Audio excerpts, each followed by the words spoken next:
Folks, Black Star Network is here. Hold no punches! I'm real revolutionary right now. Black power. Support this man, Black Media. He makes sure that our stories are told.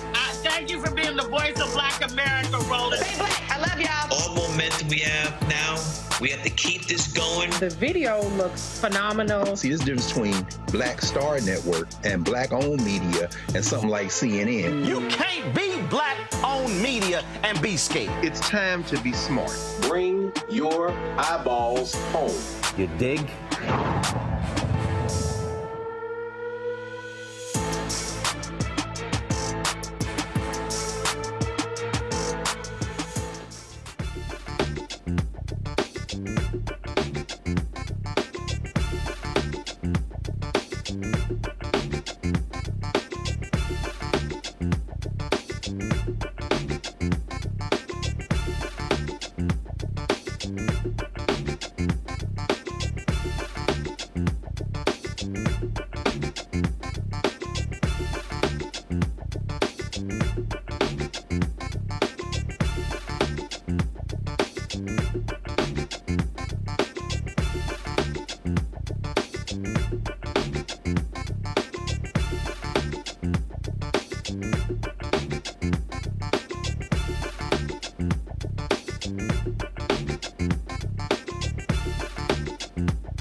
Today is Thursday, November 21st, 2024. Coming up on Roland Martin Unfiltered, streaming live on the Black Star Network. I'm here in Atlanta.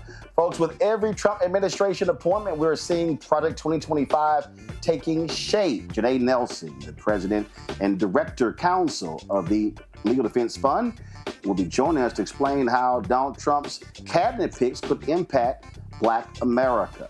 Matt Gaetz, well, he couldn't take the heat. He has withdrawn his nomination to become the next attorney general. Could it be that second 17-year-old who said he had sex with her, which is also called statutory rape?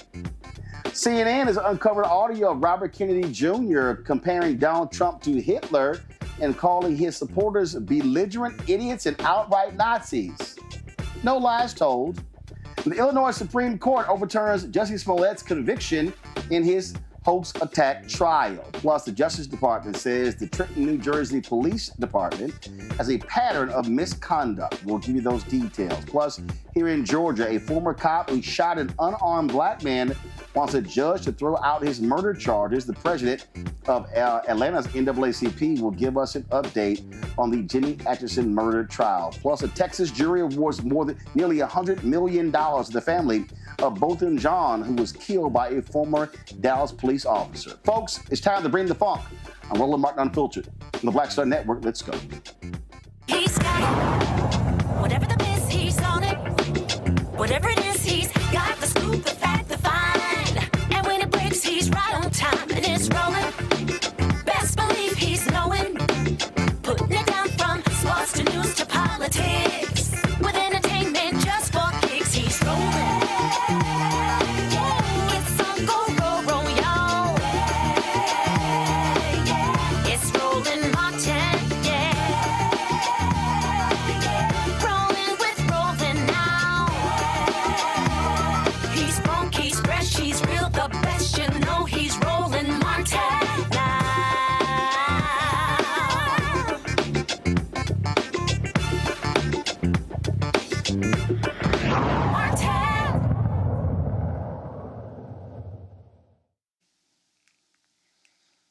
All right, folks, we talked about Project 2025 and exactly what it means, and it is going to have a devastating impact on Black America. But how much? Well, let's talk to Janai Nelson. She, of course, she's the president and director counsel of the Legal Defense Fund, and she joins us right now from New York. Janai, always glad to have you here. We focus a lot on this during the election and trying to get people to understand how real this is. Republicans knew the impact, so what did they do? Oh, no, absolutely not. I mean, it has nothing to do with Donald Trump, and he disavows that. He said, I don't want to read it. Oh, he has his own Agenda 47. But the reality is we all knew he was lying, they were lying. Project 2025 is absolutely the hard right Republican agenda for America. I dare say it's the Newt Gingrich's contract for America 2.0. You are not wrong, Roland. We knew from the very start that whoever picked up this playbook to dismantle democracy would do great harm to this country. And we took Donald Trump at his word. He said this wasn't his playbook.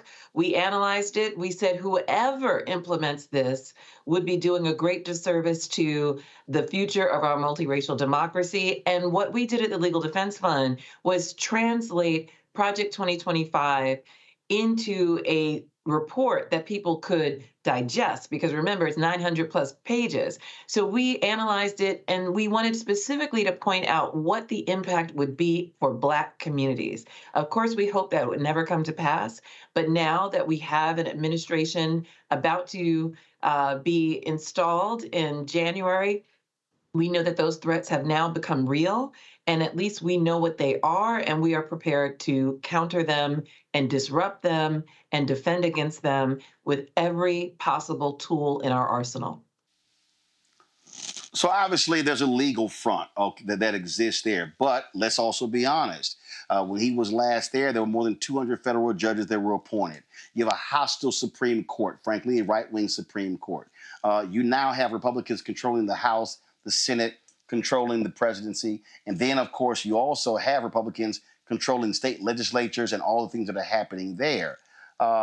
And I think that what has to, from my vantage point, what people need to understand the assault on the federal workforce, the assault on programs, whether it's education, whether it's environmental, the absolute assault on civil rights. We already see in terms of where they stand and what they're talking about when it comes to DEI. They want to get rid of every program that, and it's not like they've been the greatest in the world for Black people, but the programs that have allowed for us to be able to increase economically, education in society, they want to wipe all those programs out.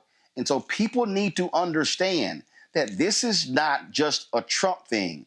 This is literally an effort from that they want to institute federal, state, county, city, school district, and we're already seeing it happen in Texas colleges, Florida colleges, how they also are going after what's happening in corporate America. This is a wholesale assault on, frankly, the apparatus that has been beneficial to Black folks and other minorities.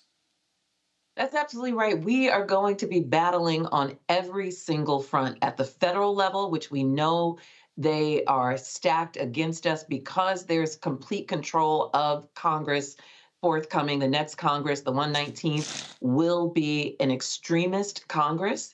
It will also have, though, the first two Black women senators, Senator Also Brooks and Senator Blunt Rochester, who will be serving for the first time. I want to make sure that we don't forget some of the gains that we've made along the way and the power that we can exert. But the reality is that Congress is locked up by conservative extremists, and we need to recognize that the ability to get the legislation needed passed that will preserve our democracy is now extraordinarily difficult, if not impossible, which means that our game at the state level and local levels needs to be aggressive. We need to mobilize, we need to organize, we need to understand every lever of power at state and local levels, and not to give up the fight at the federal level. We saw today, for example, that when we push back on extremist, unqualified, sycophantic nominees like the one Matt Gaetz, who was suggested to become the next U.S. Attorney General, that with enough pressure and enough exposure about the weaknesses of these nominees, we can force their hand, and Matt Gaetz withdrew. And that's very important because the bar has been set so very low that President-elect Trump believes he can put almost anyone in charge of our most important federal agencies. And if you had any regrets about the way you went forward with your vote to install a new government that's hostile to democracy, you need to be standing up right now and demanding qualified nominees for our agency cabinet members who care about the rule of law, who will uphold civil rights, and who will uphold the Constitution. I have not seen a single nominee that fits that bill and who is actually qualified to be part of our federal government leadership. You talked about not giving the fight up on the federal level, but I do want to go back and talk about the state level. And the reason I want to talk about that is because I don't think people really understand why, from a legal standpoint, why these state Supreme Courts matter. So we just saw in this election gains with the Kentucky Supreme Court, the Michigan Supreme Court. Allison Riggs is holding on to her seat on North Carolina Supreme Court. Anita Earls is going to be up for re-election in 2026, but in 2028, there are 3 Supreme Court seats in North Carolina. If folks focus on that, literally, that court could flip back Democrat. Now, how does that now impact it? Well, when the Democrats control the North Carolina Supreme Court, they ruled against political gerrymandering. It used to be Republicans had a 10-3 advantage on the congressional level. It then went to 7-7. Republicans now control it. It went back to 10-3. That's 4 seats. Those 4 seats are how the Republicans have the majority, how they control the House, just that one state. You not go to Wisconsin. We saw what happened when when the Democrat won in Wisconsin for the state Supreme Court race. There's another seat, that's an open seat that's up in April. And so I think while people are sitting here and being, despondent and people are just upset, angry, and sad, what I keep saying is you can't listen. The next presidential race isn't until 2028. The next congressional race isn't until 2026. We need to be thinking, and as you said, mobilizing and organizing around these crucial state races and do pickups here, here, here to understand how you begin to piece this thing back together, if you will. No, you're absolutely right. We have got to be focused on state and local elections, and state legislatures matter, governors matter. All of the elections up and down the ballot at the state and local levels are key. And you're right, the balance of power can tip in any direction. For our purposes at the Legal Defense Fund, we are not partisan, so we are not focused on which party has control. What we care about is Black voters having control of their destiny. And so we want to maximize political power for Black voters, primarily across the South and across the country, when they have an opportunity to build and amass political power, either through mobilizing and organizing or through changing the lines to make them fairer, as we did at the congressional level in the state of Alabama, where we secured a second Black opportunity district 2 years ago in the Supreme Court. And I'm so delighted to say that Black voters in Alabama voted in that congressional district, and they elected a candidate of their choice, Shamari Figures. That shows real power when we resist partisan and racial gerrymandering, or partisan gerrymandering that uses race as a vehicle. That's happening across the country, and we were successful in being able to push back against that at the Supreme Court, and that actually led to a second Black opportunity district in the state of Louisiana as well. So another Black congressperson, Cleo Fields, was elected as a result. And now I've been talking about the congressional level, but as you point out, state legislative districts matter as much. They matter as much. And in fact, sometimes they can affect laws that impact our day-to-day life in ways that we feel more acutely than even the people in Congress or even who's president. And so we are actually at the Legal Defense Fund at trial this week as we speak, working to challenge the legislative districts in the state of Alabama. And so we've used our Supreme Court win at the congressional level to push for change in Arkansas, in Alabama, in Louisiana, in places across the South where there is burgeoning political power that just needs to be released and tapped through fair maps and the mobilizing of the vote. And so that is our focus. As well as the federal game, we have always got to focus on state and local elections because there's real power there. And so, look, you're absolutely right, being nonpartisan. But look, you want judges, though, who believe in civil rights. Judges who don't fall for the okie doke when it comes to political gerrymandering. And I think the public needs to understand that when we are talking about the work that y'all do, it's a lot different when you have a judge, typically a Democrat elected or appointed judge, who is going to consider point of view, perspective, versus someone who goes, nope, political gerrymandering is great. Racial gerrymandering, we don't believe in it. We don't believe in systematic racism. So who sits in that seat matters. Determines Absolutely. How the law is applied.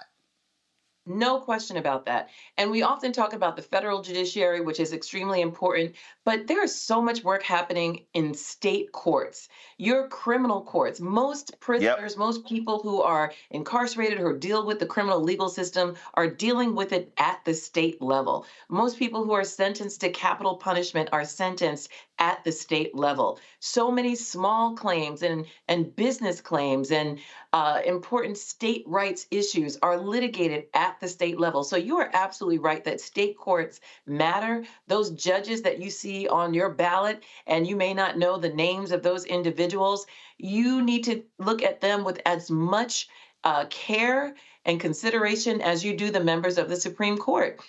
Because in your state, it's those trial court judges, it's those appellate judges and Supreme Court judges at the state level who will determine much of the issues that you will encounter as a resident of your state. And remember, most cases actually are adjudicated there. Very few cases go to the Supreme Court. In fact, the docket at the Supreme Court has been dwindling year to year for over a decade. So when we're talking about who's actually deciding issues to affect everyday life, we are talking about state judiciaries or federal judges at the trial court and appellate court levels. And that's another reason why we're focused not only on state judiciaries, but we are focused on the federal government. And we want to make sure that in the time we have left with the Biden administration, that we do not leave vacancies on the federal court, that we move forward the 23 pending nominees with as much swiftness as possible. We're very alarmed at the idea that there may be deals struck to suggest that we're going to give up any of those positions. We have no room to cede any bit of power in this moment because we need to preserve our democracy in order to advance and protect Black communities. That is the mandate. And anyone who stands in the way of that needs to be called to account. You made this point earlier, and I go back to in terms of this war that we're in, 2009. Which when I really began to focus on which is my book, White Fear, how the browning of America is making white folks lose their minds. I said we are the beginning stages of white minority resistance, and we're actually seeing that. We're seeing these election results, and I kept saying in speeches all across the country, folks, prepare yourself. We are about to be engaged in a 50-year war. And people were kind of like, yeah, okay, well, I hear. I'm like, no, I don't think you understand. But that was 2009. That was 15 years ago.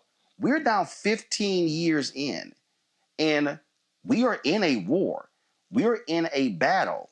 Biden kept talking about, fighting for the soul of America.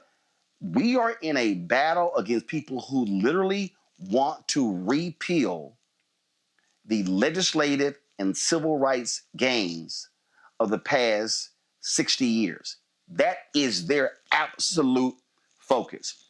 The Federalist Society, when you look at a lot of these right-wing conservative think tanks, they have hated civil rights advances, legal advances, which is why they are so focused on these federal judicial appointments, because it was the federal courts, Brown 1, Brown 2, that really, not the Supreme Court, the lower courts, especially that Fifth Circuit, that really defined the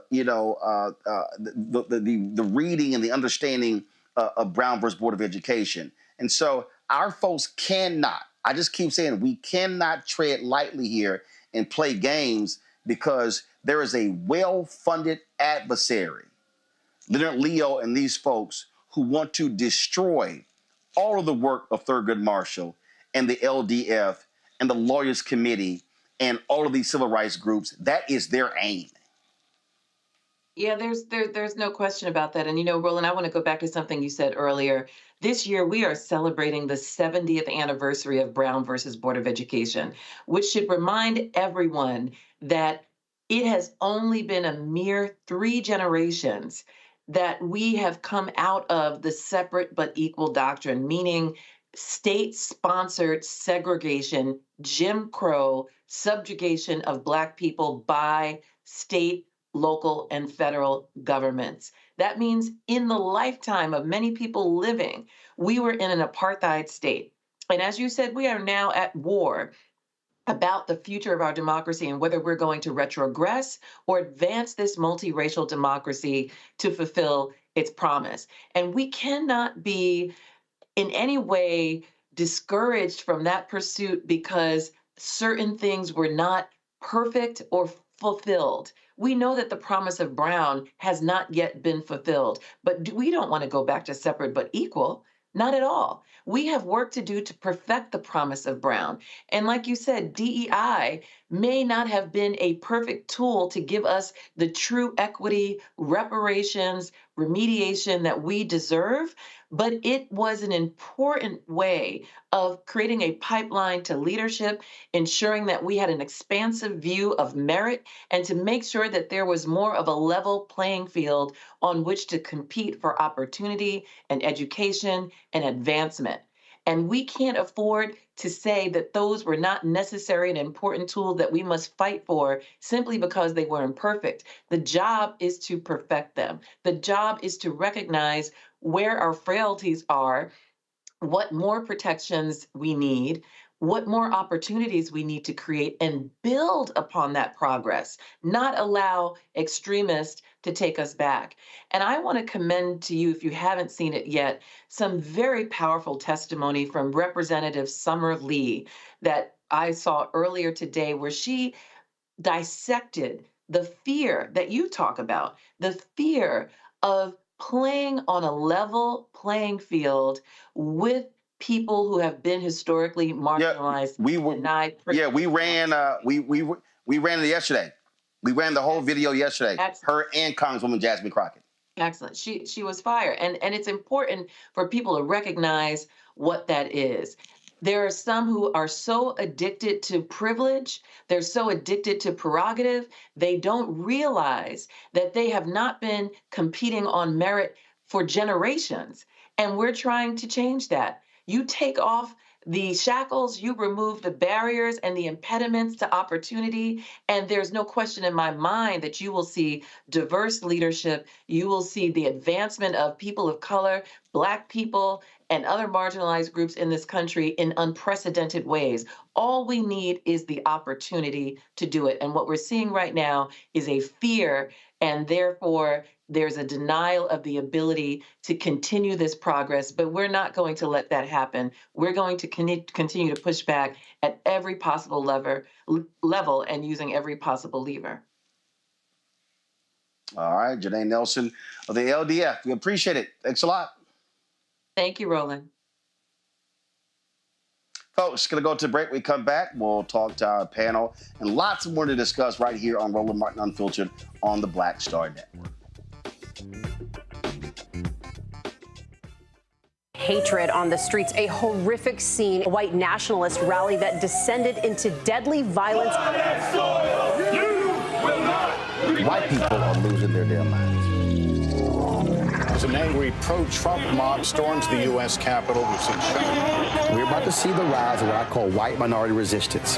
We have seen white folks in this country who simply cannot tolerate Black folks voting. I think what we're seeing is the inevitable result of violent denial. This is part of American history. Every time that people of color have made progress, whether real or symbolic, there has been what Carol Anderson at Emory University calls white rage as a backlash. This is the rise of the Proud Boys and the Boogaloo Boys. America, there's going to be more of this. Here's all the Proud Boys, guys. This country is getting increasingly racist in its behaviors and its attitudes because of the fear of white people. The fear that they're taking our jobs, they're taking our resources, they're taking our women. This is white fear.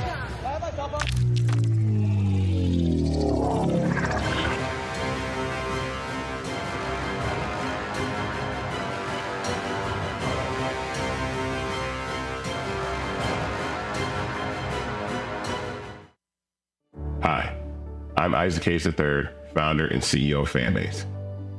Fanbase is a free-to-download, free-to-use, next-generation social media platform that allows anyone to have followers and subscribers on the same page.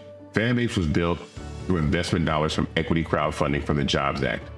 People just like you helped build Fanbase, and we're looking for more people to help build Fanbase. We are currently raising $17 million in a Regulation A crowdfund on Start Engine.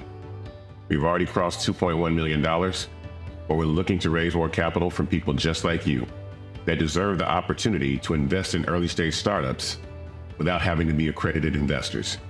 So right now, I'd like you to go to startengine.com/fanbase and invest. The minimum to invest is $399. That gets you 60 shares of stock in Fanbase right now, today. And then use Fanbase to connect with friends, grow your audience, and be you without limits.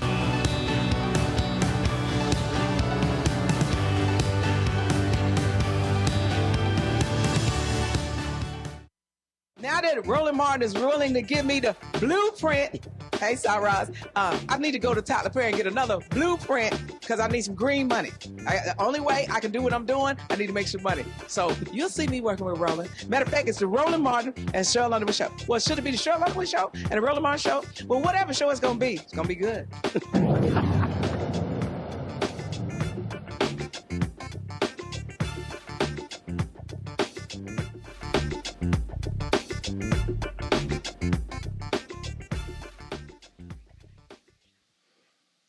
All right, folks, our panel, Derek Jackson. He is a state representative here in Georgia, joining us from Atlanta. Long Victoria Burke with Black Virginia News out of Arlington, Virginia, and Joy Chaney, founder of Joy Strategies out of D.C. Glad to have all three of you here. Derek, I'll start with you. What I was saying there with Janai, we really need to understand, and I think people need to understand that what we are seeing, this is real. You've got billionaires, not just Elon Musk, but you're that billionaire who gave Leonard Leo $1.3 billion to spend however he wishes. And he is funding, they are literally funding this infrastructure changes. This goes beyond the Federalist Society. And so we can't be willy-nilly about what is happening all around us. There is a clear and present danger of the right wing who wants to attack anything and everything that Black folks have benefited from. It's right there in our faces. Mm-hmm. You know, Roland, it's amazing how you have been sounding the alarm since Taraji mentioned Project 2025 back in June. And now we're starting to see their game plan with all the Trump picks.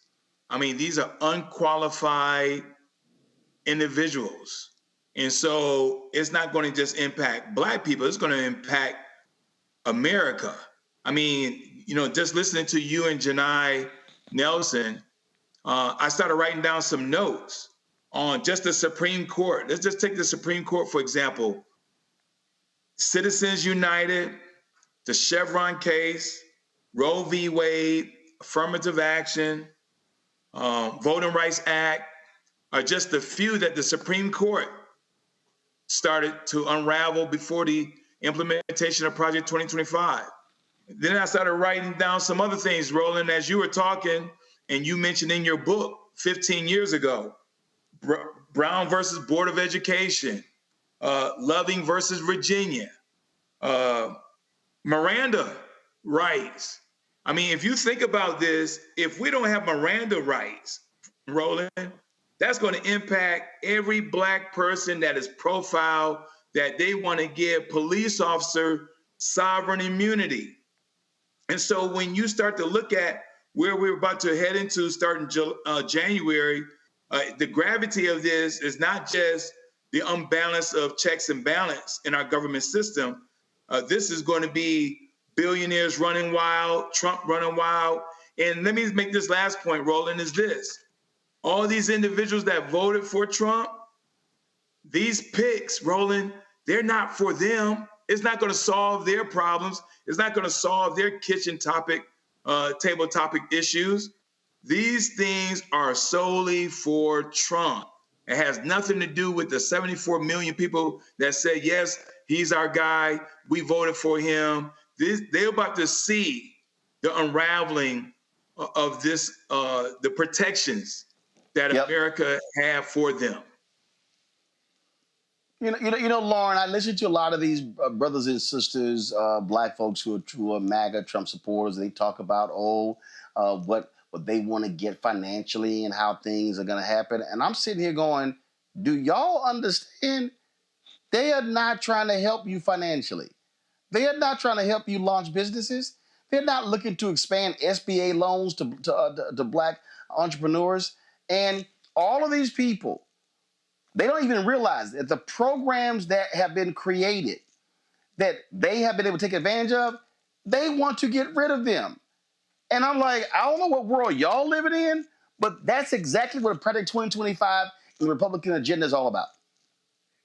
Yeah, and they couldn't even be bothered to even hire like Byron Donalds or Tim Scott into the cabinet on a very insular and individual level. You don't even see them, helping anybody that actually helped Trump's campaign, to this point, much less a group think about African Americans in general. Typically in a Republican administration, there is a group of Black Republicans who does see some benefit. We've yet to see what group of Republicans that's going to be. We haven't seen anybody yet.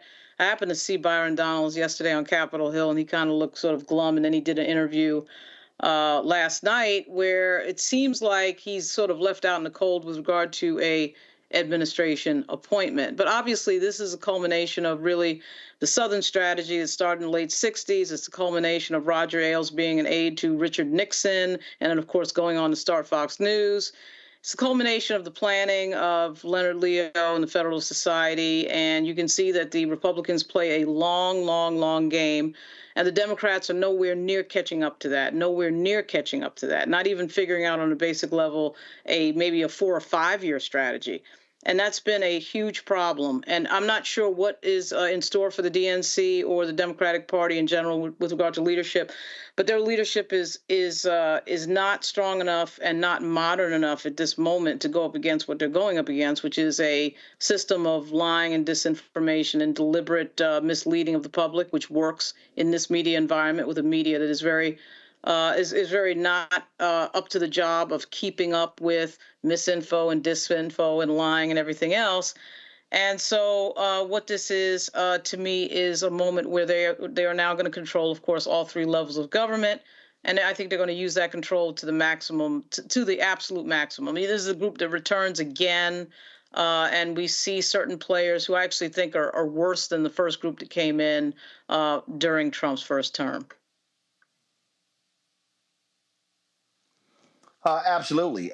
And, Joy, again, I just, people need to understand that when you start talking about massive cuts to federal programs, and I love these people who think, oh, yeah, let's do all of that, because what they're thinking is, oh, that's for them. No. That's also going to be for you. That's right. It's for you. And a lot of those poor white people who voted for Donald Trump, it's for you, too. A lot of them are dependent on Medicaid. A lot of them are dependent on all the same social services programs that they think are for people of color, but it's also for them. The cuts to Medicaid to fund tax breaks, tax cuts that they are not going to get. Cuts to Medicare to fund tax breaks that they are not going to get. That's what they will feel in their pockets.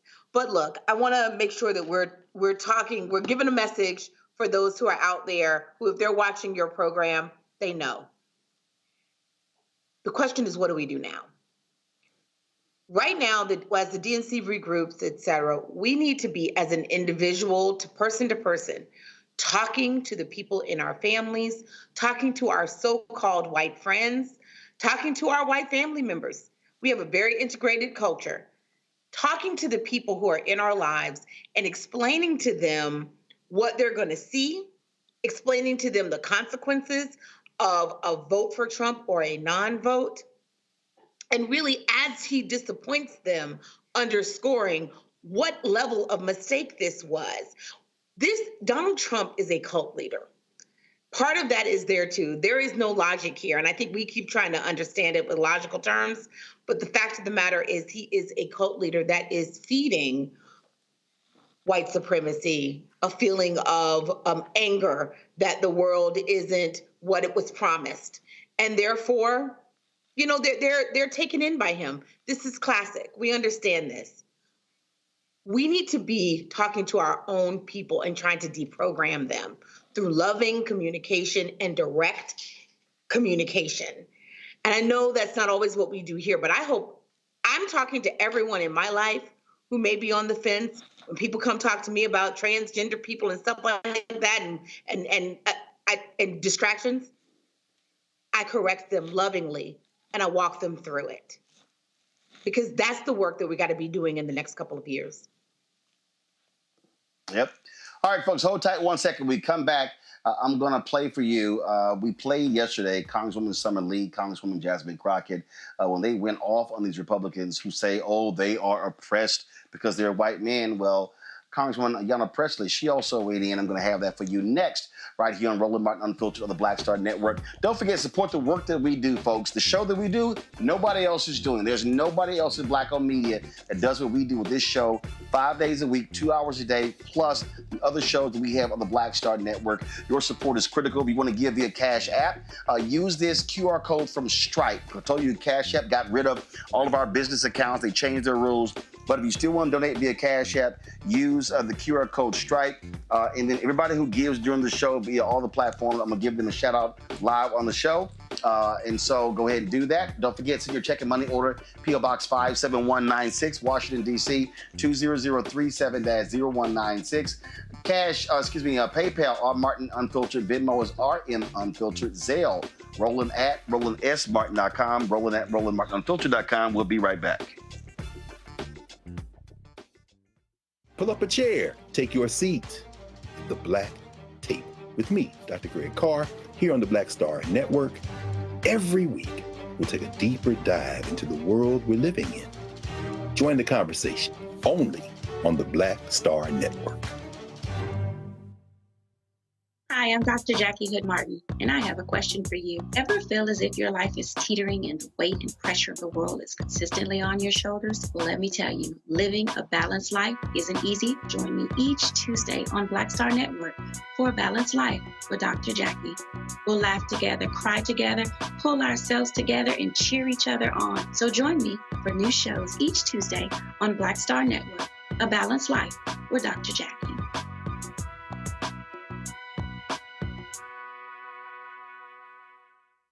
When you talk about blackness and what happens in Black culture, covering these things that matter to us, speaking to our issues and concerns. This is a genuine people-powered movement. There's a lot of stuff that we're not getting. You get it, and you spread the word. We wish to plead our own cause. Too long have others spoken for us. We cannot tell our own story if we can't pay for it. This is about covering us. Invest in Black-owned media. Your dollars matter. We don't have to keep asking them to cover our stuff. So please support us in what we do, folks. We want to hit 2,000 people, $50 this month, raise $100,000. We're behind 100,000, so we want to hit that. Y'all money makes this possible. Checks and money orders go to P.O. Box 57196, Washington, D.C., 20037-0196. PayPal is R. Martin Unfiltered. Venmo is RM Unfiltered. Zelle is Roland at RolandSMartin.com.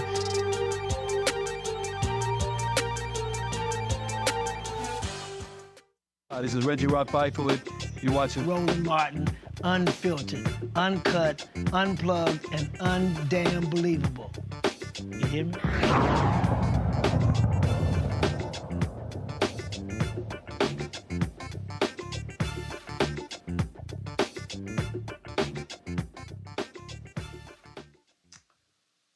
Folks, Black women on the House Oversight panel have been given the heat talking about DEI, Republicans doing their usual nonsense. Well, here's Congresswoman Ayanna Pressley giving her 5 cents in 5 minutes. Of course, Summer Lee and Jasmine Crockett did the same yesterday. We wanted to show you what Pressley had to say. Check this out.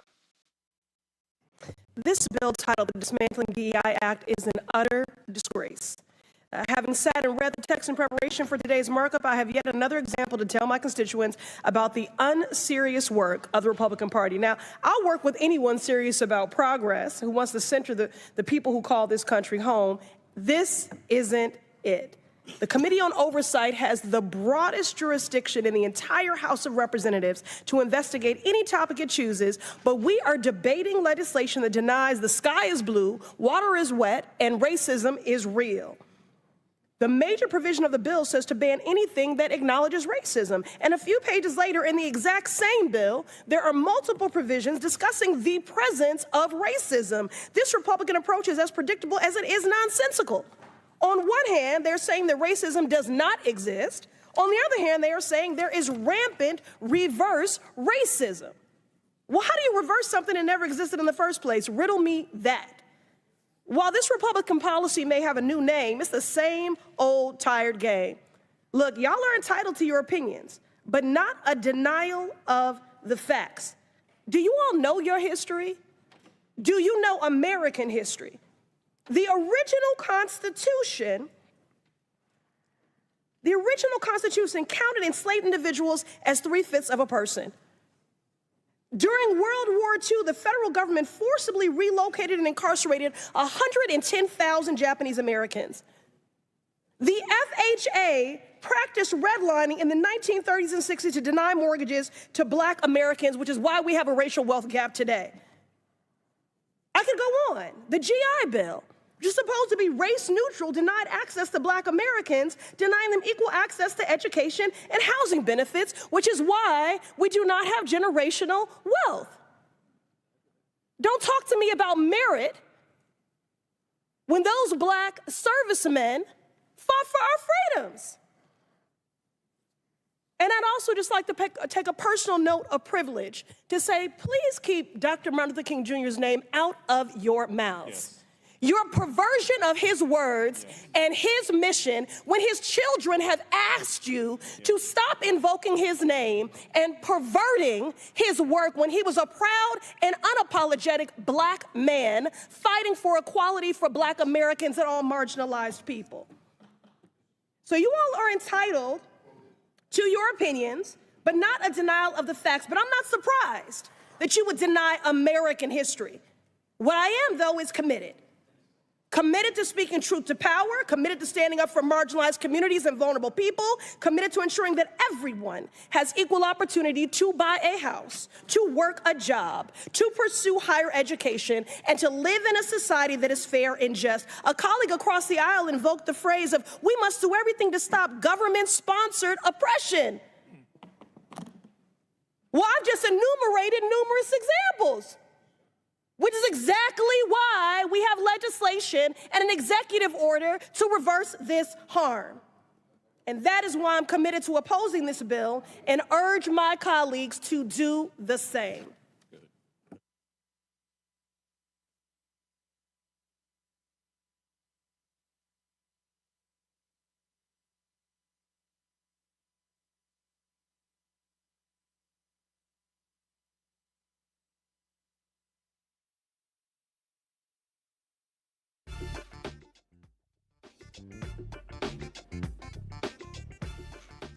All right, folks, that was Congresswoman Ayanna Pressley.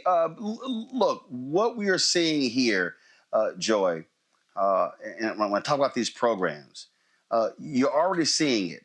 But they're the victims. These white men are so oppressed. These white men, we can't get jobs. It is so nonsensical. But here's the other thing. The people who are so pathetic, which is one of the reasons why Vice President Kamala Harris is not president, white women. White women are the greatest beneficiaries of affirmative action and DEI in this country. Yeah. There are white folks walking around today whose mamas and aunts and sisters and cousins who have got grandmamas who've gotten contracts and built businesses off of MWBE. And what people don't understand is if you are a Black woman, they don't count you in the women category. You're counted in the Black category. If you are Latina, you're not counted in the women category. You counted in the Latino Hispanic category. And so that's just a fact. And so it's amazing to me to listen to these white folks. Then they get mad. They're on social media calling Congresswoman Jasmine Crockett, oh my God, she's so ghetto. She's so ghetto, and how dare she? I saw it was I think Jonah Goldberg or someone else said, "Oh, see, this is the problem right here. This is why Democrats lost. You know, people like this." And maybe it wasn't someone else, but they were complaining about it. And I'm sitting there going, "Oh, so y'all mad that Black folk are calling y'all out on your sheer stupidity?" That's literally what's going on. Yeah, I mean, what we love about Crockett, what we love about Congresswoman Presley is they're telling the truth. Look, the fact of the matter is there are white men out there who can't get jobs, right? We know that salaries have been reducing for American workers over decades. This is why we had an agenda with the Biden-Harris and then hopefully the Harris-Walz administrations that would have been working to solve those problems, to restore the American dream. But people's ignorance, their cult following, their, let's face it, racism and misogyny cheated them out of a future in which we all could have shared. We could have seen improvements. Democrats have made mistakes. You're not going to see me defend any of them on tonight. But the fact of the matter is the American people backed the wrong horse. These folks do not care about them. And I don't want to make it just about African Americans because the fact of the matter is a lot of white people and a lot of women, white women, benefit from these programs. But that's not the narrative we have told. And oftentimes we've made... Hold on, Joy. Let's be real. Joy. Hold on, Joy. No, Joy. We got to be real factual. We got to be factual. Not a lot of white women. When it comes to any MWBE program, the group that has the largest share is the women category, and that category should be WW for white women. You show me construction, you show me any city and state, I'm going to show you where women are getting the most contracts, and that's white women. So when they talk about DEI, DEI ain't nothing but yesterday's global diversity officer. And before that, it was, again, affirmative action programs. DEI ain't nothing but the grandson, the granddaughter of affirmative action. And white women have benefited from DEI. White women in corporate America. White women in law firms. White women in the medical field, in the dental field. And when it comes to these attacks, these white women are silent. Worse, they're not just silent, they're actually voting with the other side. I wish they were silent. It's worse than that. I think that for many of them, they've cast their lots with white men. Some of the things I work in the gender space, a lot of lies that we tell are that, your proximity won't save you. But the fact of the matter is proximity has saved a lot of white women. So they got the saving of the rest of us who fought for equity programs, right? Got them to where they're almost 50% of the workforce, and some workforces even higher than that. They've been the beneficiary of all the DEI and affirmative action. And now they are willing to sink it for the rest of us when it's no longer convenient for them. They are simply not the allies that we wanted them to be. Maybe we didn't even think they were, but they're never going to be the allies that we need them to be. And that's why I won't be walking in the Women's March. And I know many other Black women feel the same because we just have not seen that level of engagement with them, that level of reciprocity. They took everything and they gave almost nothing back. Well, and I think, listen, all of those speeches, Lauren, were great, but I really wish Congresswomen Crockett, Summer Lee, and Ayanna Pressley had turned to every white woman on the committee and say, are you going to speak up? Because women like you, y'all have benefited from DEI. Y'all are the beneficiaries of DEI. See, I think what has happened, Lauren, is that when it comes to programs like this, we've let white women off the hook. Typically, it's Black folks who are defending these programs. Nah.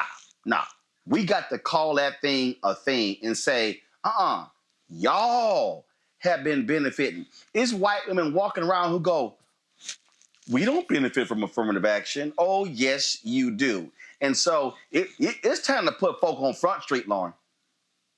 Well, when it comes to Black leadership and Black politics, and some might call it Black misleadership, What we see so often is that we are advocating for a lot of other groups and a lot of other people.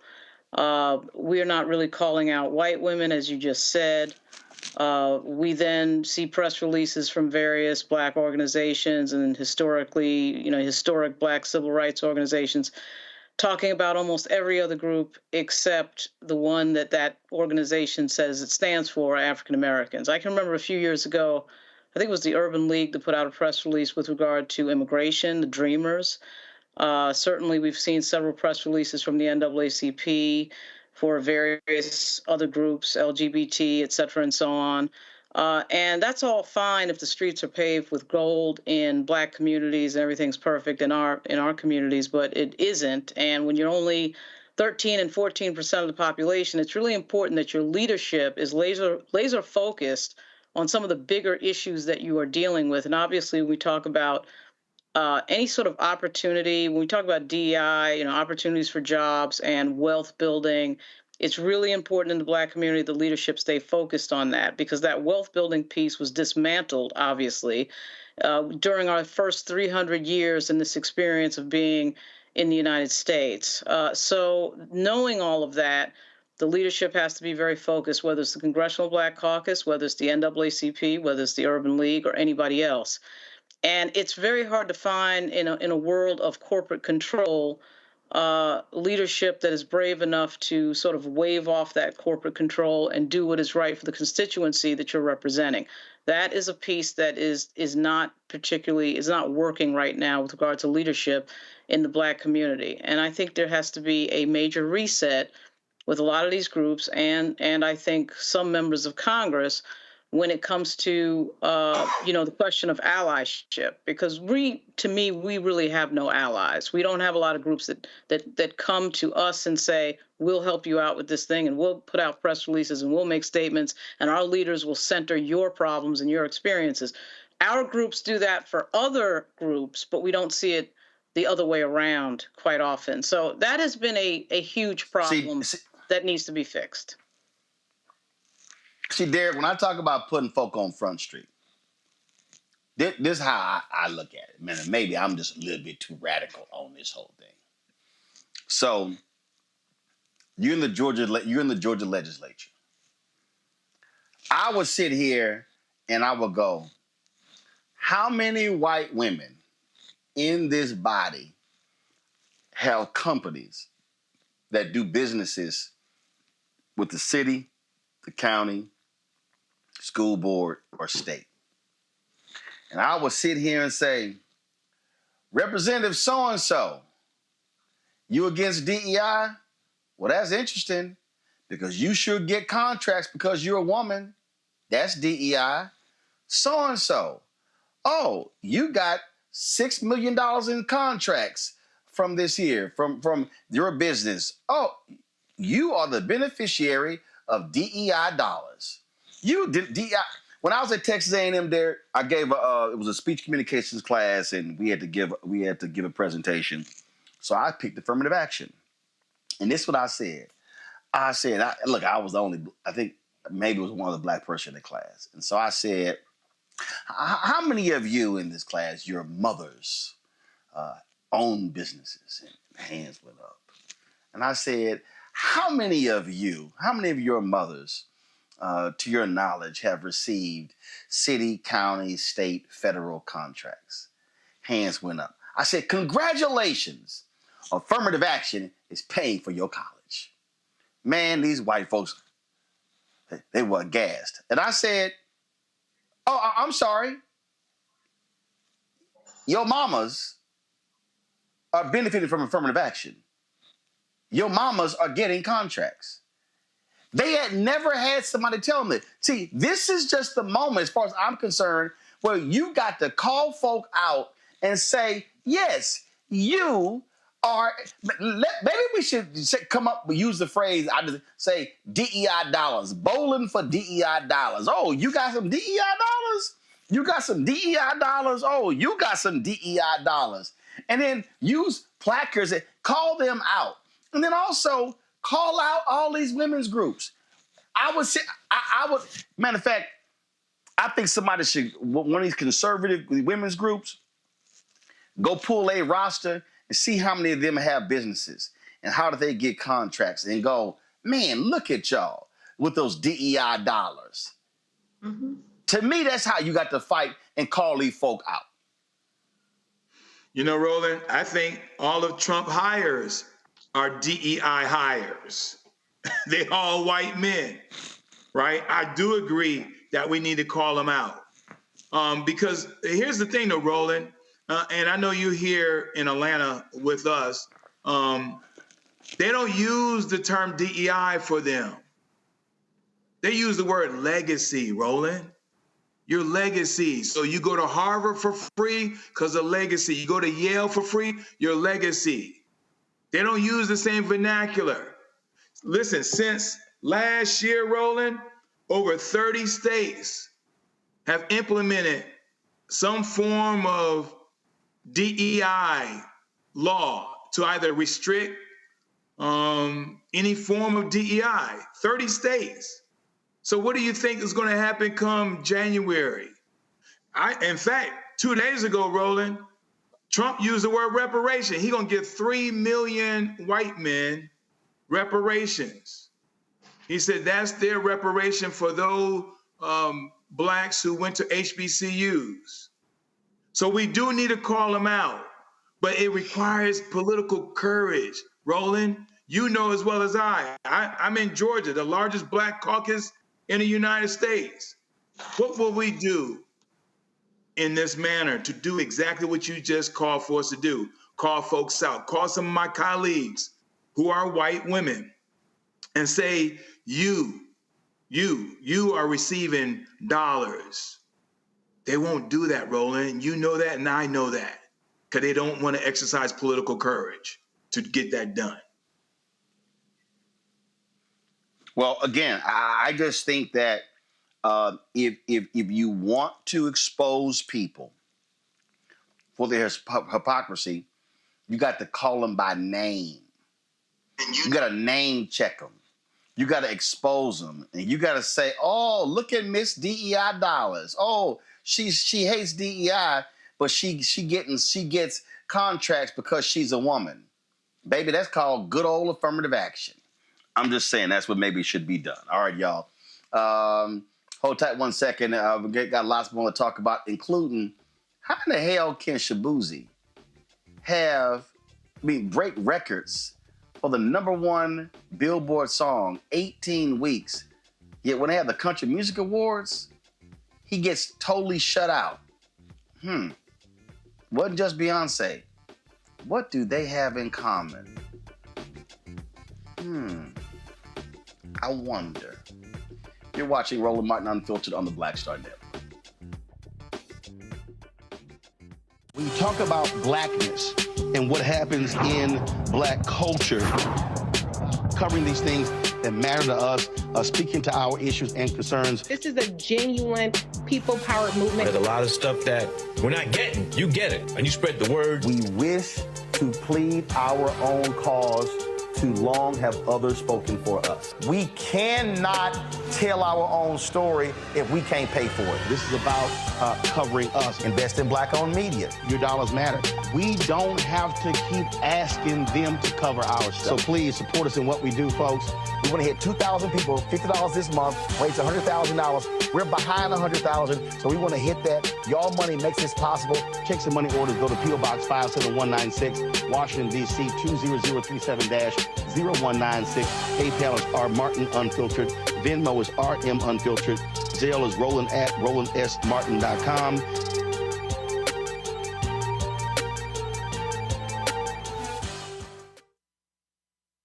Hatred on the streets, a horrific scene, a white nationalist rally that descended into deadly violence. White people are losing their damn minds. As an angry pro-Trump mob storms the U.S. Capitol, we've seen shooting.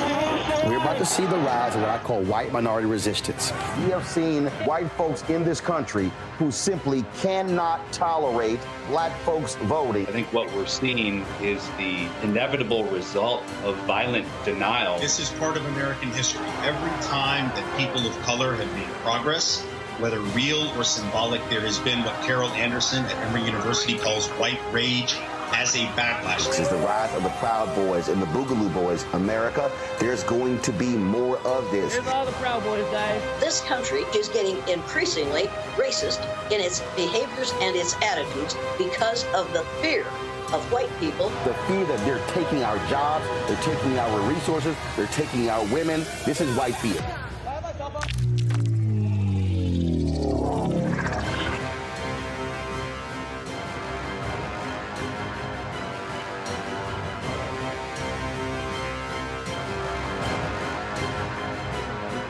Hey, this is Motown recording artist Kim. You are watching Roland Martin Unfiltered.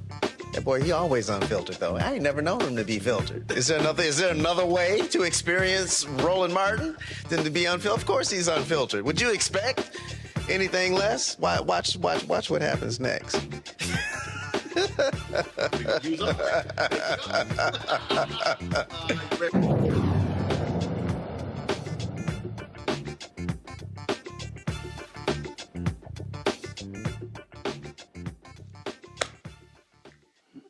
Well, Donald Trump has just announced he's picked former Florida Attorney General Pam Bondi to be his Attorney General pick after his first choice.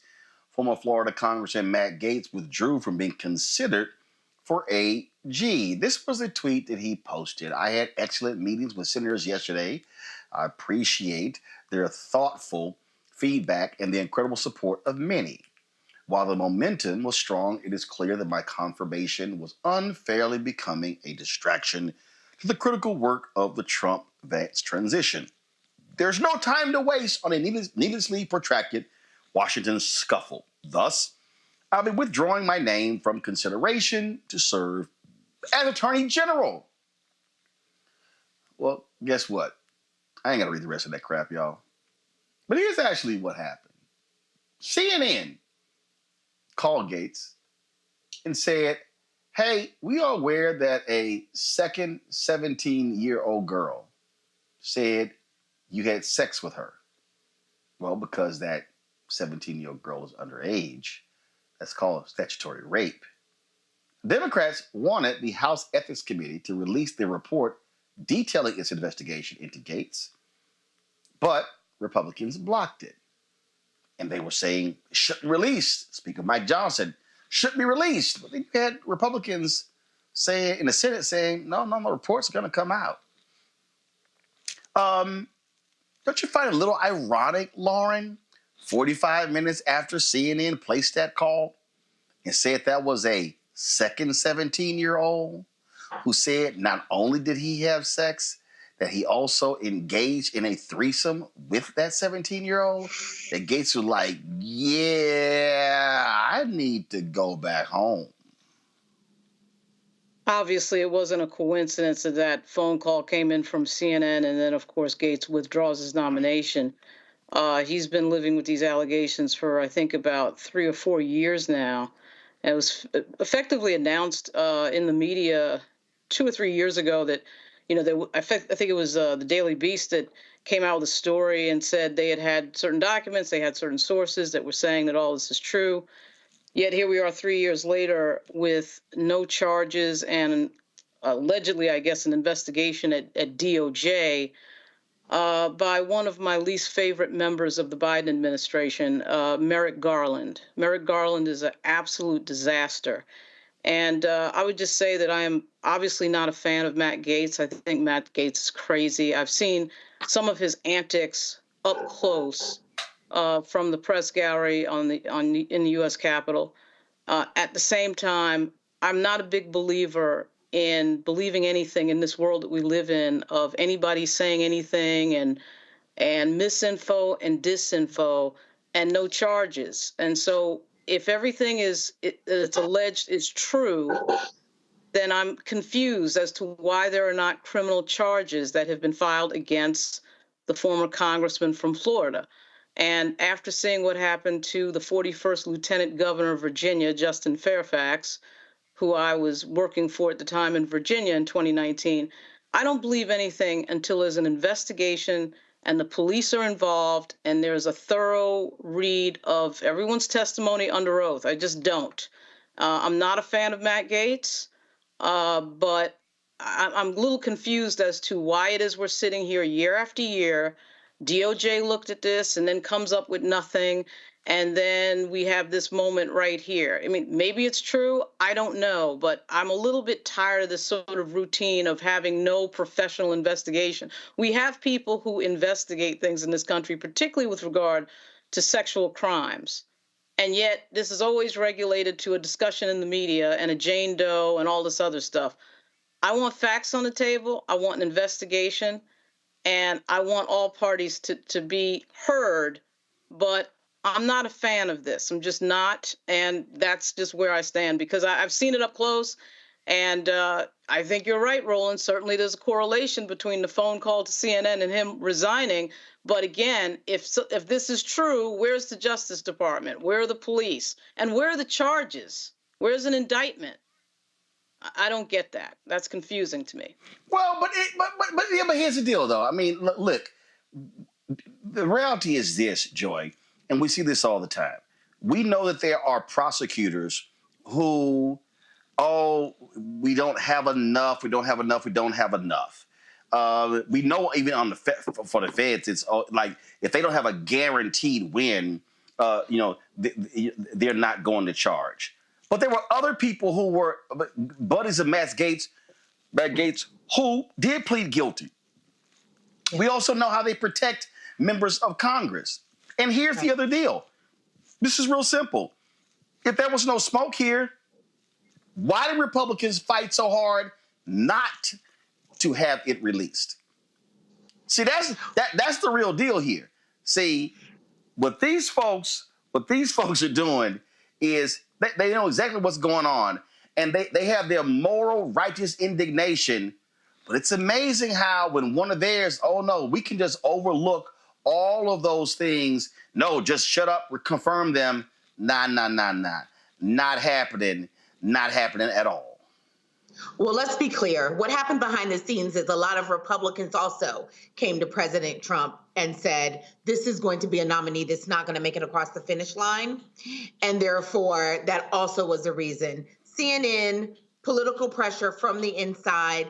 Now, with respect to releasing the report, some of them don't want the report released because they also have investigations that have been filed against them, and they would not want the incomplete investigation released. But also, let's be clear, we were going to get that report. Someone was going to leak it. Whether they considered themselves just a rogue agent or a whistleblower, someone was going to release that report. We knew we were going to get it, that the walls were closing in on Matt Gaetz, if you believe he was real to begin with. Because the fact of the matter is Pam Bondi is going to sail through confirmation because he has been, once you have Gaetz stopped, senators are going to be more inclined to accept whoever Trump's replacement is, in this case, Ms. Bondi, who is a credible pick from Trump, especially compared to the yahoos and the clown car participants that he's picked before. So this might have just been the setup, but they overplayed their hand because there was a second person out there. But the fact of the matter is Matt Gaetz was never going to be Attorney General. Derek.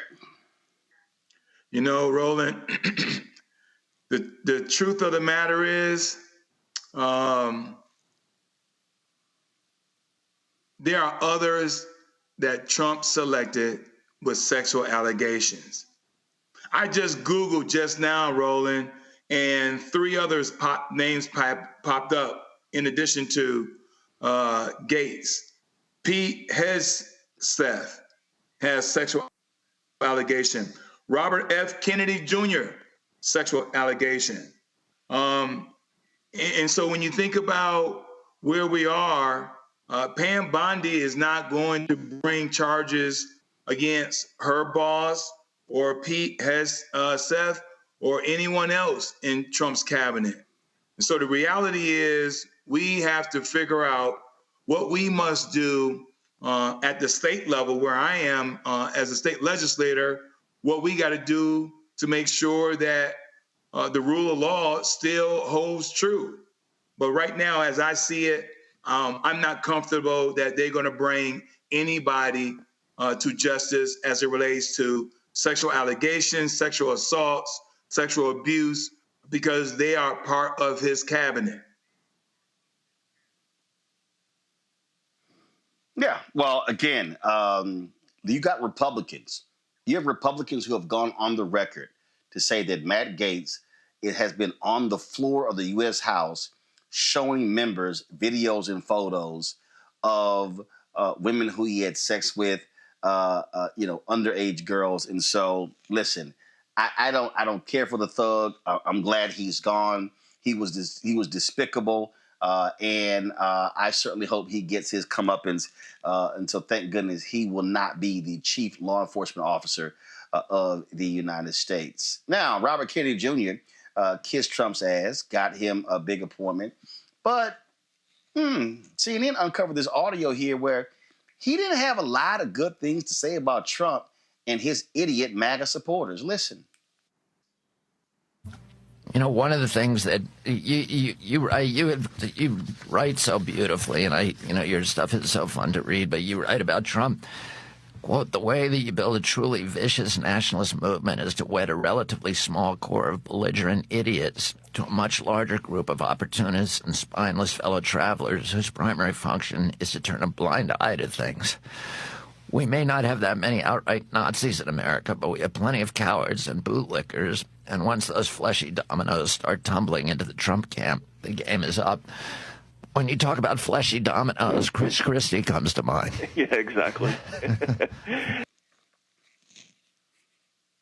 Oh, so Derek, they just love themselves some RFK Jr. now. Trump nominated him the Secretary of Health and Human Services, but they lost their minds when Hillary called them deplorables. That sounded a lot more vicious than what Hillary had to say.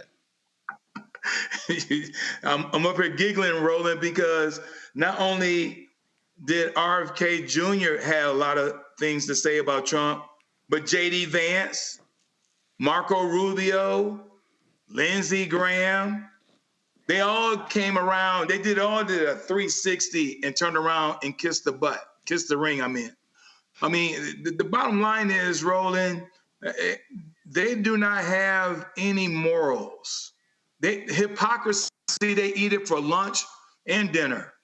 They really don't care, because they'll say, just like J.D. Vance said, oh, I said that in 2016, but 8 years later, I really don't mean that. Trump's not America's Hitler. He's not a fascist. And so here we are. What is truth? What is hypocrisy?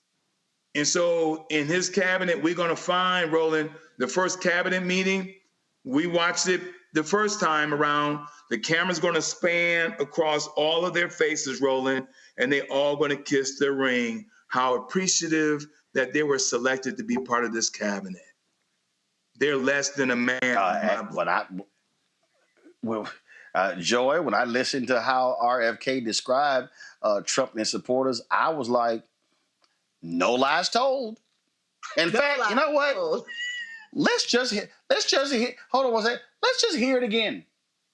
You know, one of the things that you write so beautifully, and your stuff is so fun to read, but you write about Trump.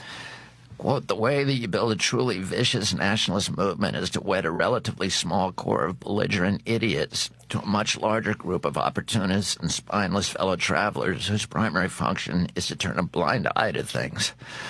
We may not have that many outright Nazis in America, but we have plenty of cowards and bootlickers, and once those fleshy dominoes start tumbling into the Trump camp, the game is up.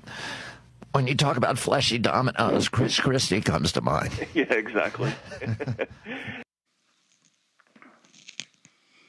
Whoa, belligerent idiots and bootlickers. Sounds like MAGA.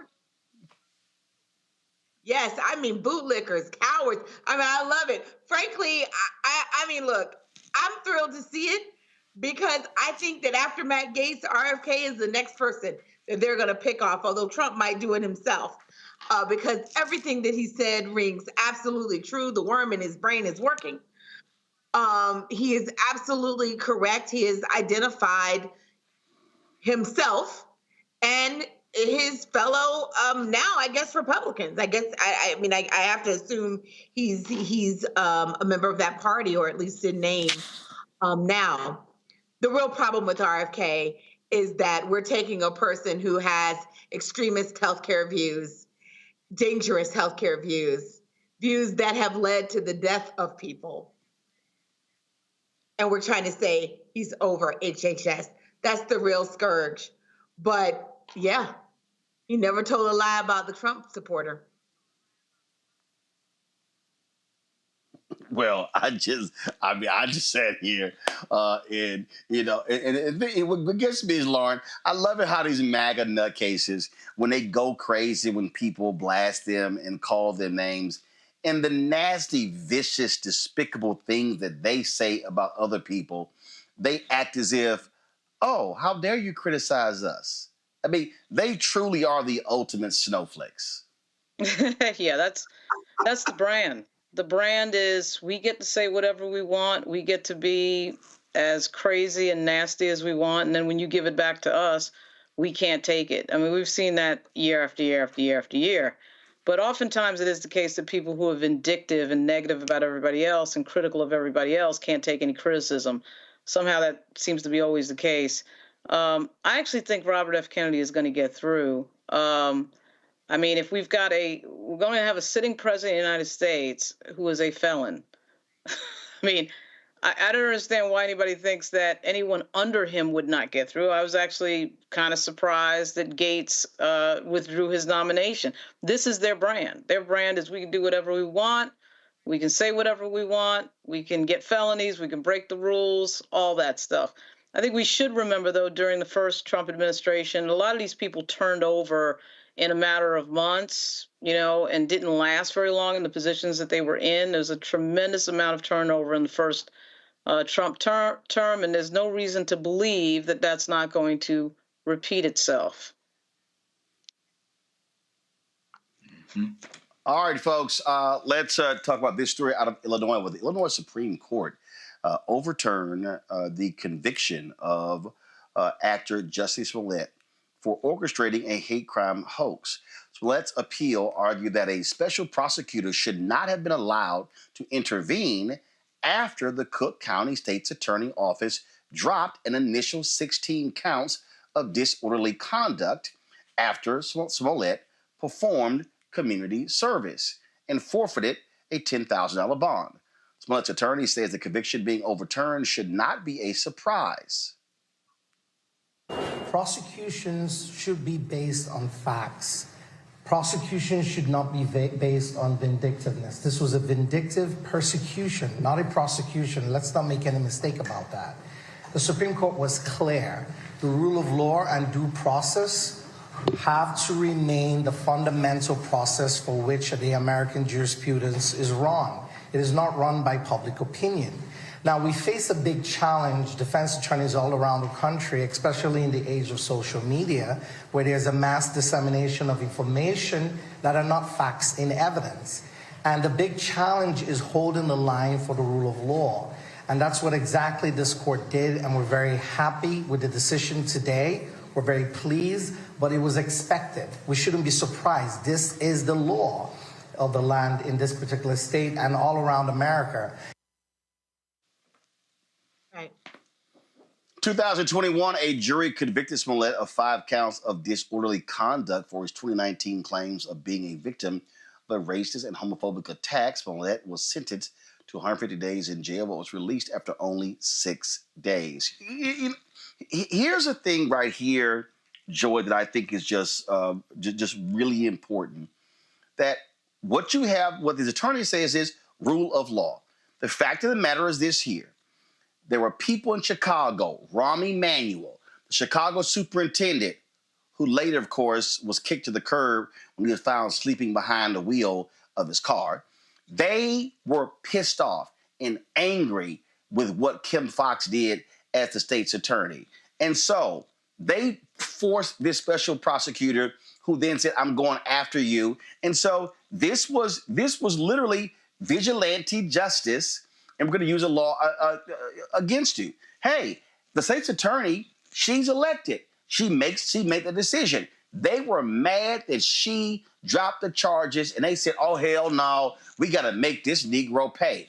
It doesn't matter if you think he did it or not. How they targeted him with a special prosecutor, that's what this Supreme Court has ruled against. That's correct. I mean, these, look, when we're talking about the law, public opinion really has absolutely nothing to do with it. This should never play a role here. It's about facts and evidence. It's about doing what you would do in any case where the person wasn't well known. Because when you violate that, one, it can be later overturned. We've seen several high-profile overturnings, including Bill Cosby. It also seems to suggest that, look, when it comes to, we brought up Merrick Garland before, when it comes to restraint, it feels like restraint is only reserved for white people. Because when it comes to Black people, people are eager to make an example out of us, to listen to the mob, the lynch mob, if you will. That's what happened here. And it doesn't matter whether it's a Black person doing it or not. It's the screaming and the yelling, and he has to be punished, and he has to be punished in a way that we think is appropriate, that the public, that feeds almost like a gladiator style. Are you not entertained? That's what's happened here. And it's been overturned with time, as we should have expected that it would be. Unfortunately, a lot of money and loss of freedom has occurred, and there should be, in my view, some restitution for that. This was an abuse of power. Well, I think here, Lauren, where this is where, again, we talk about law. Look, there were a lot of people who were angry when the Pennsylvania Supreme Court overturned the conviction of Bill Cosby. But what does that mean? The law is the law.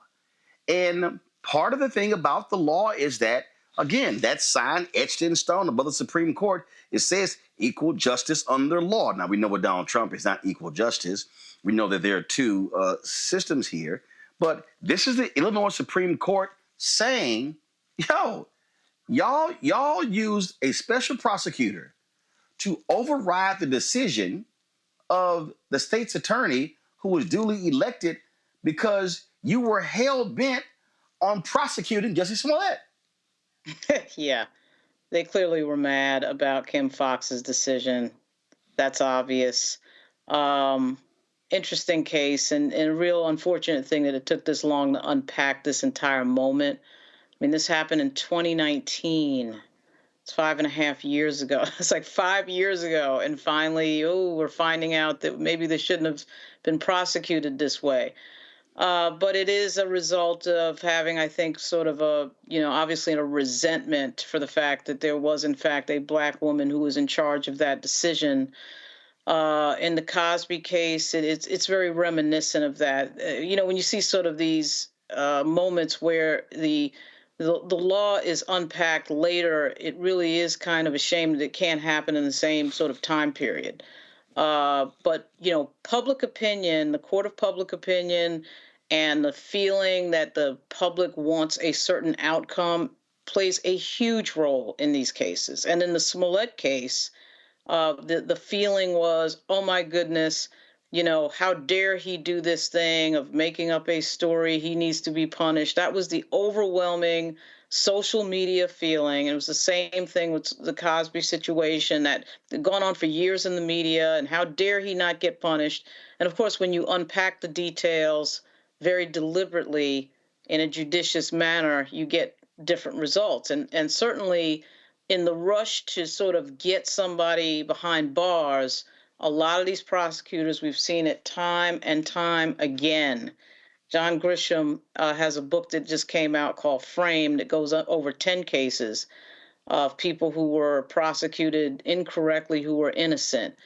And of course, the entire Innocence Project, situation, gives us example after example of certain situations like this. I do think it is interesting that his attorney got up and, of course, because that's not what this moment was about. Of course, the attorney did not mouth the words that Mr. Smollett did not make up a story. But this moment, not, as you said, Roland, really isn't about that question. It is the question about whether or not this justice was merited out correctly. But it really was them trying to reverse the decision of a Black female prosecutor. Yeah. Here's what's crazy, Derek. Is Derek there? Do we have Derek back? Yeah, I'm here. Okay. Derek, here's what's crazy. There was a plea deal. He pleads. He fulfills the requirements of the plea deal, and then they come back with a special prosecutor and indict him, charged, and convicted after he had already fulfilled. What the hell? We talking about double jeopardy. What is this? Let's keep prosecuting you even after you agreed to a deal? That is insane. You know, Roland, but you alluded to the point, right? There are two justice systems. And I appreciate Lauren's point about the social justice project, because I recall, Roland, about a month or so ago,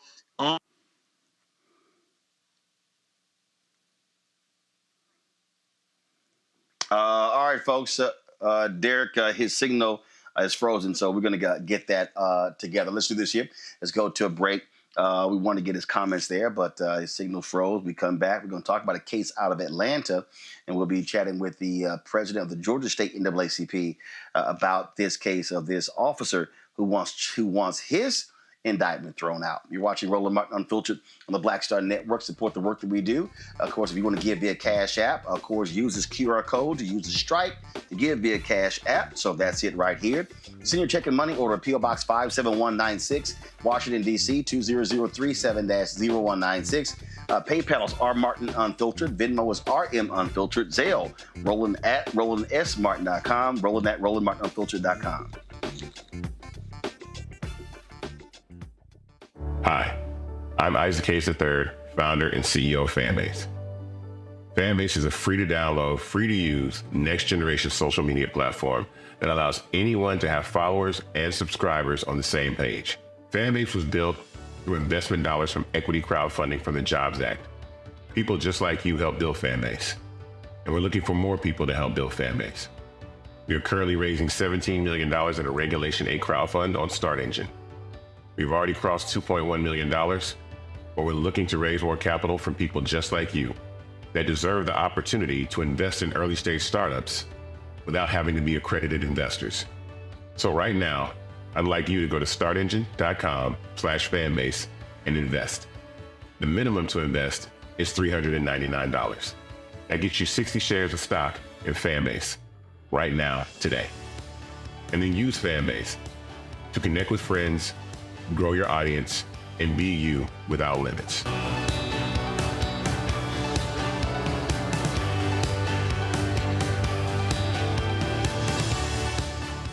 Hatred on the streets, a horrific scene, a white nationalist rally that descended into deadly violence. White people are losing their damn minds. As an angry pro-Trump mob storms the U.S. Capitol, we've seen We're about to see the rise of what I call white minority resistance. We have seen white folks in this country who simply cannot tolerate black folks voting. I think what we're seeing is the inevitable result of violent denial. This is part of American history. Every time that people of color have made progress, whether real or symbolic, there has been what Carol Anderson at Emory University calls white rage as a backlash. This is the rise of the Proud Boys and the Boogaloo Boys. America, there's going to be more of this. Here's all the Proud Boys, Dave. This country is getting increasingly racist in its behaviors and its attitudes because of the fear of white people. The fear that they're taking our jobs, they're taking our resources, they're taking our women. This is white fear.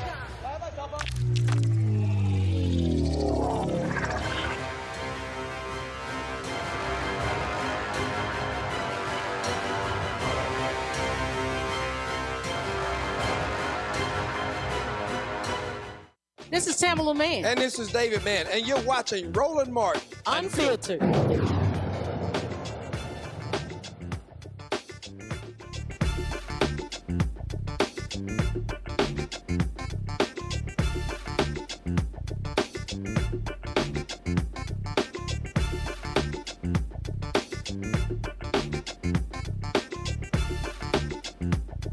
Martin!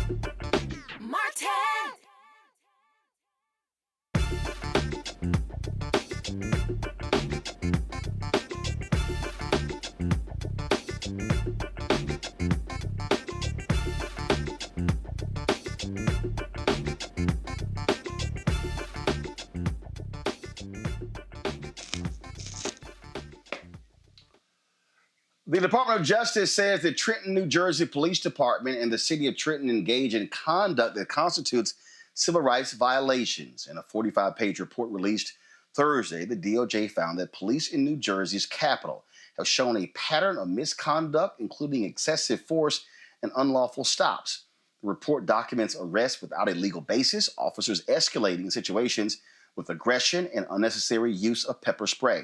This comes after a years-long investigation into the Trenton Police Department after an officer shot and paralyzed a young black man who attempted to drive away when officers didn't tell them why they stopped him. The Justice Department found the police department's practices violate the Fourth Amendment. The report makes over 24 recommendations for remedial action in using force, stops, searches and arrests, accountability, policies, training, as well as supervision. Folks, in Georgia family, they're waiting for a federal judge to make a decision regarding self-defense for the cop who killed an unarmed black man. A grand jury indicted now retired Atlanta police officer Sung Kim with felony murder, involuntary manslaughter, and violation of oath by public officer in connection with the shooting death of 21-year-old Janai Nelson. This took place in January 2019. Joining us right now is Gerald Griggs. He is the president of the Atlanta NAACP and also leads the state conference of the NAACP. Gerald, walk us through this. So explain here. So the defense is arguing that he shot him in self-defense.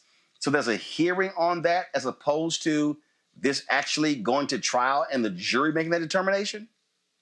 Yeah, so this has been a difficult case from its inception. Jimmy Atchison was unarmed and surrendering in a closet when he was shot in his face by then task force officer and Atlanta police officer Sung Kim.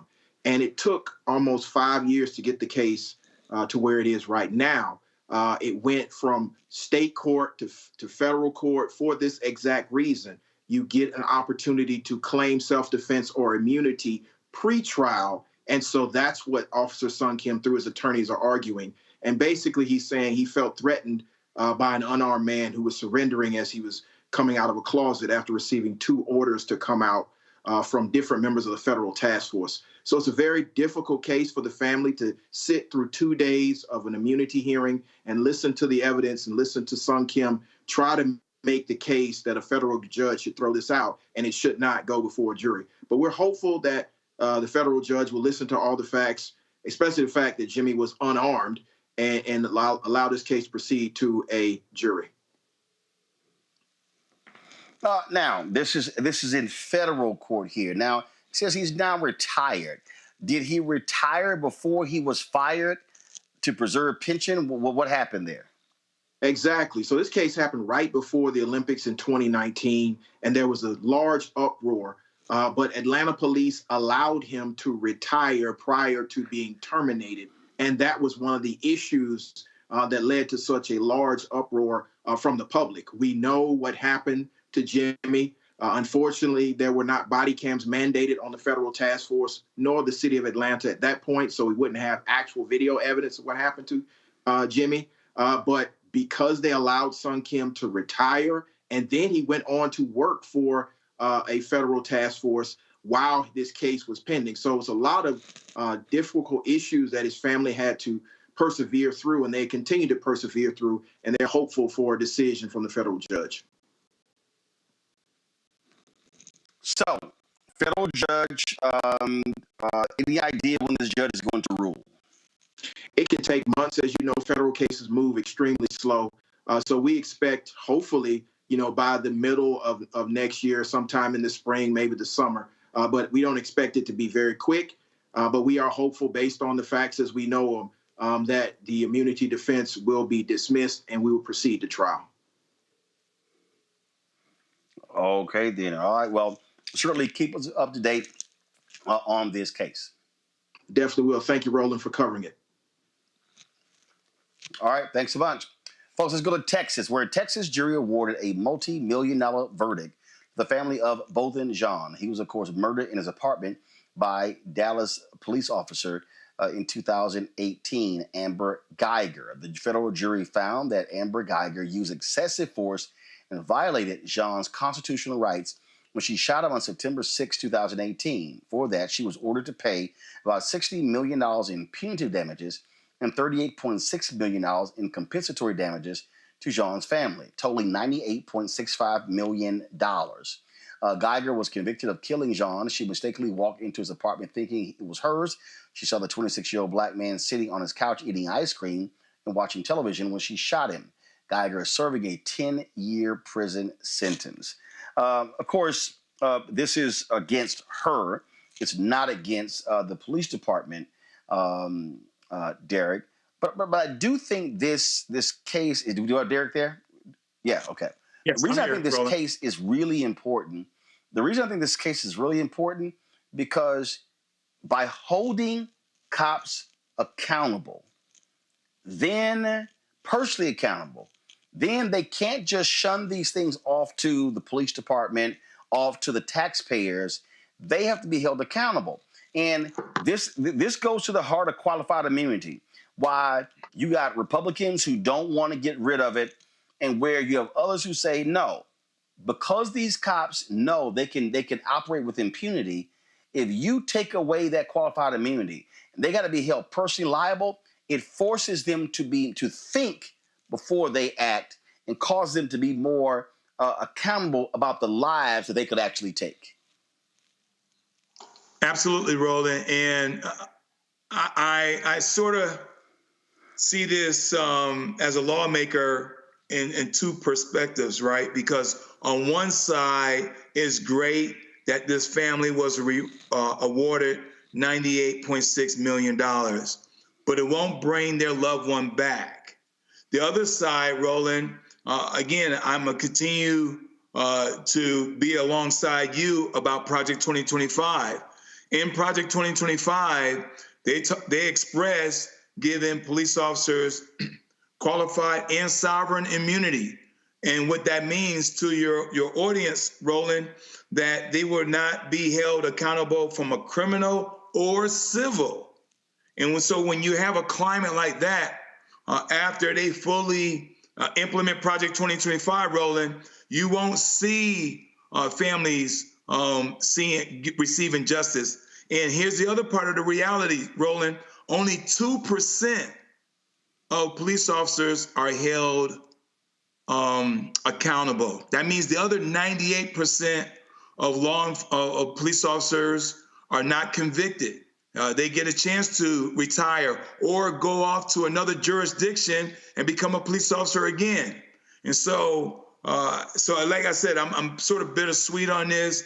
It's great the family received justice, but when Project 2025 is fully implemented, we're going to see these kind of trials not being realized, and families will not get justice.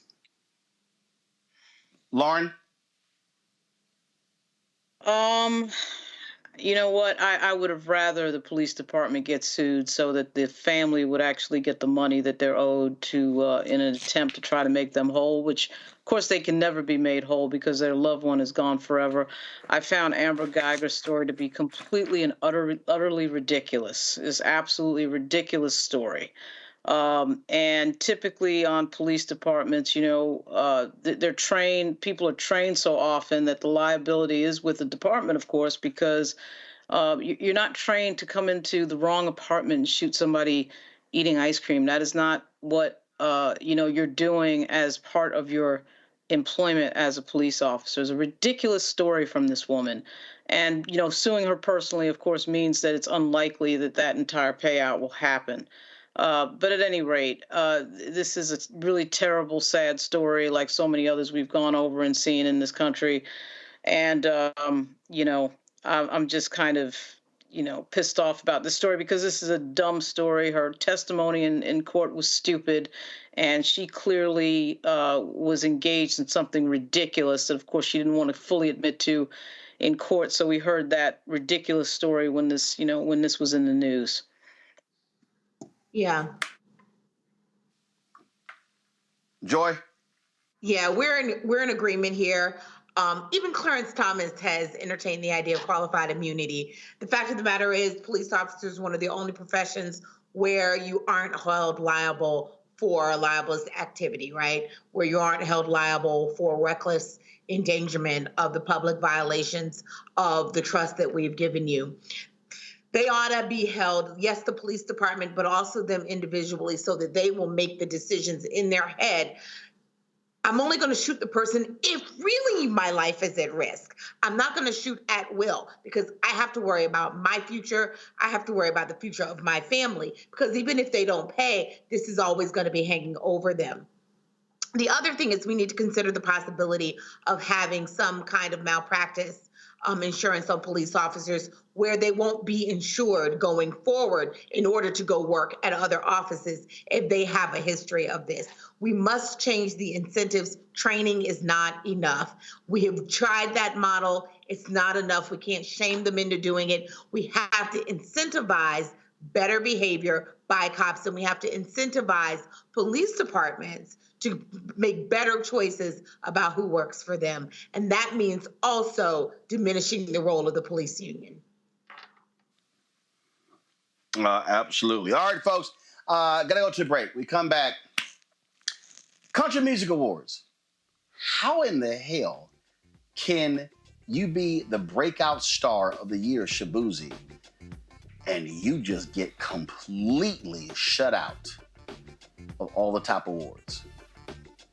And then, what was the shade thrown towards him from the stage?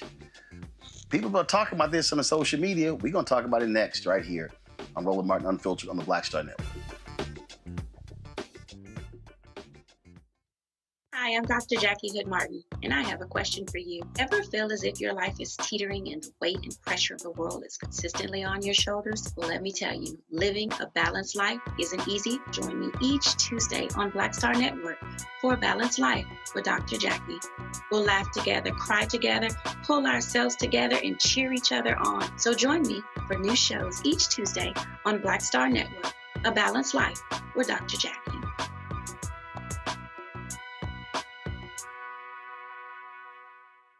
Pull up a chair, take your seat. The Black Tape with me, Dr. Greg Carr, here on the Black Star Network. Every week, we'll take a deeper dive into the world we're living in. Join the conversation only on the Black Star Network. When you talk about blackness and what happens in black culture, covering these things that matter to us, speaking to our issues and concerns. This is a genuine people-powered movement. There's a lot of stuff that we're not getting. You get it, and you spread the word. We wish to plead our own cause, to long have others spoken for us. We cannot tell our own story if we can't pay for it. This is about covering us. Invest in black-owned media. Your dollars matter. We don't have to keep asking them to cover our stuff. So please support us in what we do, folks. We want to hit 2,000 people, $50 this month, raise $100,000. We're behind 100,000, so we want to hit that. Y'all money makes this possible. Check some money orders. Go to P.O. Box 57196, Washington, D.C. 20037-0196. PayPal is R Martin Unfiltered. Venmo is RM Unfiltered. Zelle is Roland at RolandSMartin.com.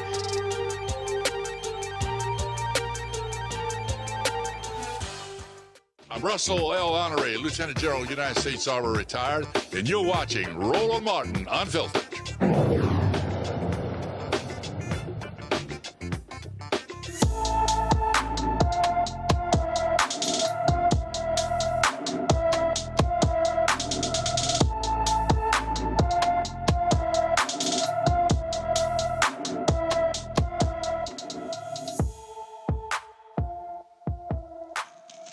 All right, folks, Camilla Valentine has been missing from her Woodland Hills, California home since January 28th. The 17-year-old is 5 feet 8 inches tall, weighs 136 pounds, with black hair and brown eyes. Anyone with information about Camilla Valentine should call the Los Angeles Police Department at 877-275-5273, 275-5273. All right, folks, last night, the Country Music Awards took place, and Shabuzi, Black country music star, he was nominated for got the biggest song of the year. He was nominated for New Artist of the Year. He was also nominated so he was nominated for New Artist of the Year, Single of the Year, but he came up empty. Now, his was interesting. This guy named Trent Wilmot, who was the producer for Cody Johnson. Cody Johnson won Album of the Year. This is literally what dude says on the stage last night. It takes an army of people to make a great record, but I got to tell you, this is for this cowboy who's been kicking Shabuzi for a lot of years, y'all, Cody Johnson. Well, Shabuzi did not take kindly to that. He posted this photo on Instagram and Twitter as well, making it perfectly clear how he felt, like nobody is kicking me around. This is a guy who has broken the record he's had for 18 non-consecutive weeks, has been number one on the Billboard's Hot 100, okay? He's 1 week away from setting a new record, okay? He performed in the ceremony as well. And it was, of course, again, he's a huge breakout star. Of course, there were a lot of people who were highly critical of the CMAs because Beyonce, of course, big hit, and she got no CMA nominations as well. You also might remember when she performed during the CMAs. When she performed, she actually, huge ratings, but a lot of those racist folks did not like the fact that she performed, and they were ripping her online. They took that video down and eventually put it back up. It's got to be insane, Joy, to have a record-breaking year where you come on the scene and you take it by storm, and you have the hottest record, and you don't even win New Artist of the Year. Who the hell? I mean, look, this is racism in America. They have decided that we are not going to take country music again by storm, even though they came from us, right? That's why we have country music, is because of Black people, right? So they're not going to have it. They're not going to allow it. And they're going to diminish our artists. But the truth is, and they know it too, they can't diminish our artists because their own viewers are listening to our artists. And they're crossover, and they're taking the country music by storm. There is nothing they can do about it. The only thing they can do is try to deny them some award, frankly, some silly award that at this point is continuing to make itself less and less relevant because it doesn't reflect what is obviously happening here.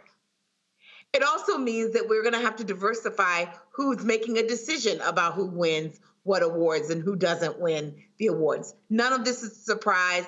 Shabuzi, Beyonce, they're not grieving. They're just fine. I love that big smile he had. The song is a bar song, Tipsy. And again, the caption of that photo, go ahead and show it again. He said, "Ain't nobody kicking me." And to me, that was the appropriate response, Lauren. And guess what? You may not bring home the awards, but hey, when you racking up the dough, you rack up the money, and there's no doubt that he is indeed a major star. He's also up for 5 Grammy Awards. And so let's see what happens at the Grammys. Yeah, the Country Music Association is made up of, 6,000 people. which is a relatively small amount of people when we talk about the metrics of music, when you can sell into the millions. And this song is a phenomena. I don't know that Shabuzi is really in need, or Beyonce is in need of this type of white validation, quite frankly, because there's something, as Quincy Jones once said, there's something almost on a religious level about music. And what happens is that popular phenomena of people listening to his music and going to see him in concert would overtake anything that CMA would ever do. It kind of reminds me a little bit of what happened to Spike Lee with the movie Malcolm X, when Son of a Woman won, or actually it was Al Pacino who won the Best Actor, and Denzel didn't win, and the movie didn't win. And we look back on it all like, what movie do we remember? We remember Malcolm X more than we remember Son of a Woman, right? So it's kind of the public speaks, and they'll win out in the end. And I just don't think they're in need of this type of white validation. It really just doesn't matter. They're overtaken by the numbers. They're overtaken by the fame that they'll get from their music. And shout out to Shabuzi. He's got a Virginia connection. He was born in Woodbridge. He's going to overtake them. He's going to win in the end. It's just no doubt in my mind. And Beyonce's already won. She won years ago. It really is kind of cute that they think that they can diminish these people. They're not going to be able to do it. Well, it's funny, of course, when you look at the numbers, you look at how you perform, you look at, frankly, being number one. And I get a kick out of these people, Derek, who go, this is our culture. It's ours. You didn't even create it. Right. Because Roland, they do Black people did.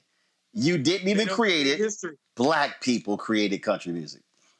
They don't know their history, and that's why they're trying to whitewash history, right? They got to go back to Chuck Berry. Who did Chuck Berry have learned from him?